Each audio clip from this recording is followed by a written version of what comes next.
masamang gumawa sa'yo, huwag kang maghihiganti. Ipasa Diyos mo na lang. Narito ang 5 paghihiganti o hustisya ng Diyos sa mga taong manggagawa ng masama sa kapwa. Number 1, natural consequences ng kasalanan. Galatians 6 verses 7 to 8. Ang kasalanan mismo ay magdadala ng kanyang sariling parusa. Number 2, pang-espiritual na pagkabulag at pagmatigas ng puso. Romans 1 verses 24 to 28. Bilang hatol, maaaring ipadama ng Diyos ang bunga ng kasalanan sa pamamagitan ng pag-alis ng kanyang proteksyon at pagtulot sa tao na magpatuloy sa kanilang masamang landas na magdudulot ng mas madilim na pagkabihag sa kasalanan. Number 3, pagkambala sa mga plano at pagpapahiya. Awit 33 verse 10. Maaaring hadlangan ng Diyos ang mga plano ng masama at gawing walang saysay ang kanilang mga pagsisikap.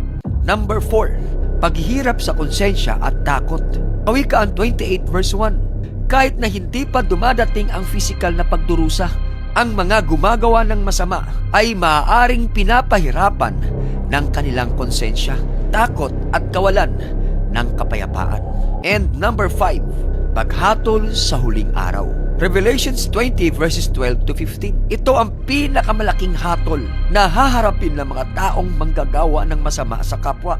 At ito'y mangyayari sa wakas ng panahon, kung saan haharapin ng bawat tao ang Diyos at tatanggap ng kahatulan ayon sa kanilang gawa. Kaibigan, kapatid, ang mga paraan ng Diyos sa pagtubos sa kasamaan ay masalimuot at puno ng karunungan. Sa halip na maghangad tayo ng paghihiganti, ang hamon sa atin ay magtiwala sa kanyang perpektong katarungan at maging instrumento ka sa kanyang pag-ibig at kapatawaran sa mundo.